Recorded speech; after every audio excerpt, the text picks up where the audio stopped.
And what is up, guys? Technicals Tinkers here, checking in on our little 3D print operation for the day. If you're new to the channel, uninitiated or unfamiliar, I do 3D printing stuff here at home, stuff to improve my life, sell on the internet for money, or just show off. If you're interested in any of those things, be sure to subscribe to the channel. So today's vlog episode, got a lot of stuff going on, figured I'd share it. Let's start with the Orange Storm Giga. So you can see here, we were printing one of those concrete mold things. I had highlighted that in several previous episodes for that architectural firm.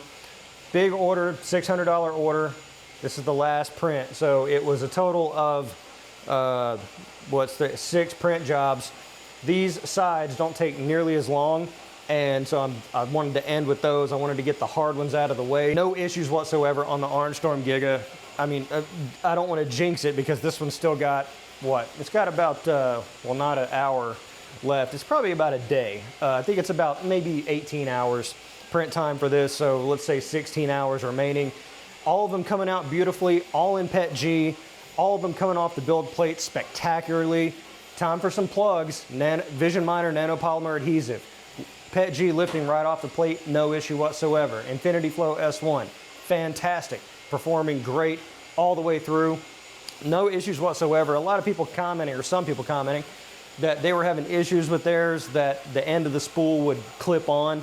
Now those filament cutters that I tested when I first got this thing, they didn't work out too good. If you recall the video I did about it, they malfunctioned and caused the print to fail, but I noticed Infinity Flow put up a short recently that they have the version 2, and so I'm eager to get my hands on those.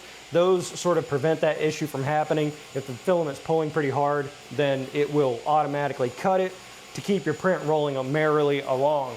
But me, as of right now, beautiful, working beautifully, absolutely beautifully. These are coming out good, so anxious to get those sent off. Rest of the printer's quiet right now. We were doing some PET G prints on the Flashforge previously.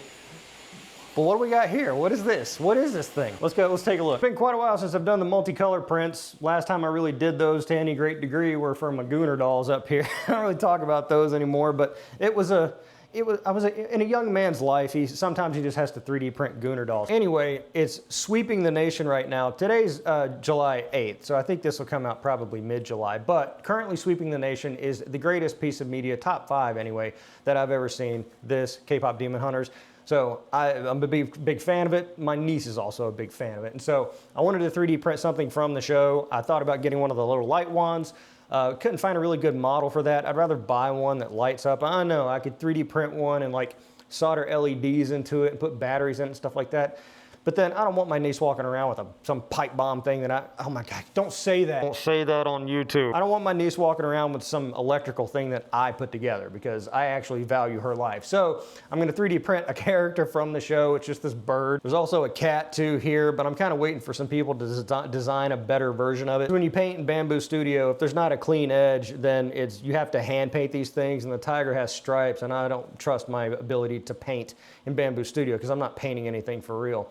So waiting for one of those to come out, but it's kind of a personal print, kind of cute, I guess. We'll follow it and see how it rolls along. Let me know in the comments below, have you seen K-Pop Demon Hunters, and who is your favorite character, and why is it Zoe? Over here, backtracking a little bit, got an example. This just came off this morning. This is the bottom to the mold, one of the molds. I've got 3 in total to send off. But again, coming out just beautifully in PET G.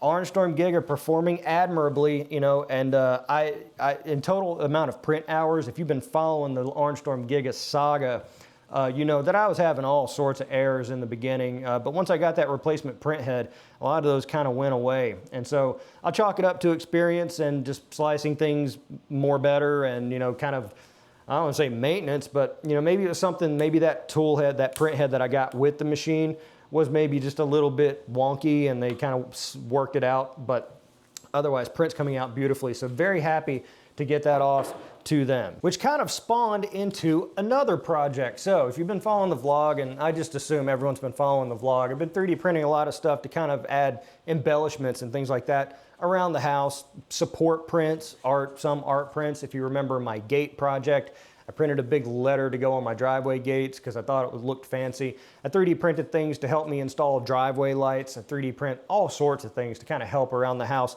not just to actually use, but maybe things that sort of help me to do another project that are disposable. And 3D printing's cool like that. But with these concrete molds that I've been printing for that client, it kind of made me think about another project that I wanted to look at, and this was a long time ago, of putting statues up by my driveway because that's another fancy thing people have. And so I thought, concrete mold, 3D printing, ultra large printer, need statues for my driveway. You see where I'm going with this? Because I got money, but I don't have bronze statue money. I'm not about to put a bronze statue out front and have some tweaker come by and try to, haul it off in the back of his pickup truck for scrap. Bronze even pay scrap? Not full copper, so I'm wondering, I don't know if that's a thing. Anyway, been looking around at models, and this I actually made from a picture. So you can call this stealing if you like. I'm not gonna sell this, but it's something you can do at home, and I just went looking around for statues that I like, and I found a picture of one. I fed the picture into Meshy. Meshy made a model. I cleaned up the model. This is all on the free account.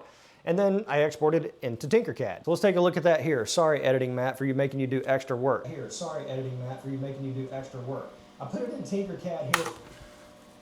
I put it in Tinkercad here because, as you can see, this has kind of a wide base. I hope to put these on top of the pillars that hold up the gates, and the pillars are square. They're like 6x6s or 8x8 steel pillars. But something like this won't really work on there. I need to shorten this length and make it as square as I possibly can, but that would mean that his butt would have to go forward. And so what I did very simply in Tinkercad is I just kind of cut the back out of him and scooched it forward and gave it a much tighter footprint. That way I can slim him up, make him square, and then I can have a very small footprint base while maintaining the height. So as it stands right now, I should be able to print this about 24 inches tall. My original plan being to 3D print it and then coat it in resin or fiberglass or something like that, and then spray paint it in like a bronze color. And we might still do that to see how it works out. What I'd really like to do is print a negative of this, a mold, and I'd probably print it in two sides, clamp it together, and then fill it up with like a casting mix of some kind, which is cement, sand, and very, very fine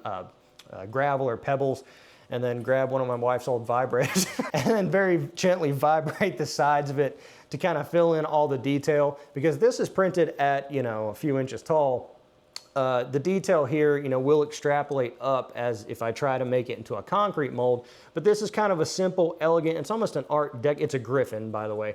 It's almost, I like the simplicity of it. And I was worried doing this from an image, it would kind of wash out a lot of the features. But I think in concrete, you don't want too many features because you're going to lose them anyway in concrete. It's not metal, it's not giant 3D print. So I think this will work really well. I like the art deco-ish aspect because I don't like too much organic, and it makes sense, it's an organic thing, it's a mythological creature, but still, you get the idea. So stay tuned for that. Let me know in the comments if you've tried anything along these lines, because similar to this, it has to be coated on the inside with some kind of mold release, silicone mold release, or rubberized material or something. So I've got to find out what a good mold release agent is before I go printing this, because printing a negative of this 2 feet long by a few inches high, that's going to use a lot of filament, and I really don't want to screw it because I got to print 2 of them. It's really going to, it's a lot of filament. I really don't want to screw it up. I really want to make it right, and I'll probably print a smaller version first. That's a good idea. I should do that. Print a smaller version first before I go into this. And sort of the final project I've been working on. Oh man, I'm getting so good at design. So last vlog episode, I was highlighting how my Ultimate Desk Hub version 19, I was working on it because I got in a KVM switch. What it is you can put up to 4 computers into one monitor and keyboard, and you can very quickly toggle between them with no delay. And that's kind of the big thing, because people will say, why don't you just use a USB switcher and toggle the input on your monitor? It takes a long time because it's like the computer's like, oh look, a brand new monitor. You know how long it takes for it to refresh on that. KVM just lets you go real back and forth real quick. So take a look at this. We'll go in the catacombs here. You can see there's the KVM over there routing everything in. And it necessitated my gantry here. And I mean, you have to be like really paying attention to my channel and videos to even recognize this, which I don't expect anyone to. But previously, this gantry came all the way out to here. So now that I only have one monitor, I could shorten it up, but then I'm left with this big hole here where the old desk hub was. and the new leg to the gantry. And so quite literally, I just started from I don't know what that was. I started from square one. I did not use the previous desk hub and work off of it. I made it from the ground up a brand new super ultimate desk hub. And you can see this one's got angles and stuff like that. And I was able to nail it in like 2 or 3 attempts, which is way less than the previous. But if you watch this, I've got my controller here for my fan. It goes into here. I've got the USBs that connect to the pass-through, and I've not had that in place because I took it all apart so I could film a video. My dedicated USB 4 cable can slot right in through here. And once you get everything in place, it lines up flush, at least this part, with the back of the desk and the angle. What are you doing over there? Come over here. Ugh. And as you can see, the angle here faces me when I'm at the computer, so I don't have to go over here. And it covers up the hole, and it covers up the leg to the gantry. And then I went through, genius, I made this little clamp here, because I use these clamps up on my gantry, up here camera guy, to hold and hide and conceal wires. So I just added that to a back section. And so that way I could take the wires, put them here in this clamp, feed it in, and then the tension that this little clamp keeps on the gantry and the wires holding them in place, it slots down. I mean, it takes a little finesse. But this is the vlog. This is why I do the vlog. I'm not jumping straight to the end result. Here you go. See, fits right in beautifully. Should have went with matte PLA on this part though. That's going to give me agita. I'm going to redo this in matte PLA so it does match. But it holds the thing in place, holds it flush here with the back of the desk. Got my little, turned off the fan, had that fan running the whole time, so my audio is going to be shit. It's fine, it's shit anyway. Spot here for my calipers, pen cup, USB storage, the whole 9 yards, and it kind of cleans up this mess of an area, this Vietnam of a section of my desk, and it allows me to kind of like lock in everything here. Less stuff on the desk. If you've been following my channel, you know like I'm always on the quest for less stuff on my desk, a more minimalist approach, I guess. Also 3D printing several more of these brackets. You see these brackets back here holding the cluster of wires that I have going all the way up through the rack, down through here.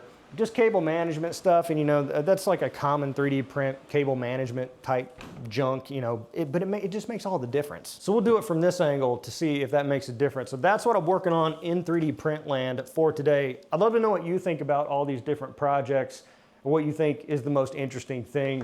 Is it the statue thing has the potential, I think, to be pretty cool. If only I could make good videos to showcase the concept, because I think that's a cool concept, 3D print a mold to make your own concrete statues, because that's something you could probably sell. I mean, you sell those at like, I don't know, a flea market. If you've got an outlet to sell concrete statues, I suppose, or just listed on Facebook, like coolstatues.com or whatever, then that's, you know, like a cool way to like quickly produce statues, because I don't even know how they make concrete statues without that. You have to sculpt it out of clay and then, you know, make a mold from that thing, you know, and I guess that's the way you probably do it. Or am I just rambling for extra watch minutes?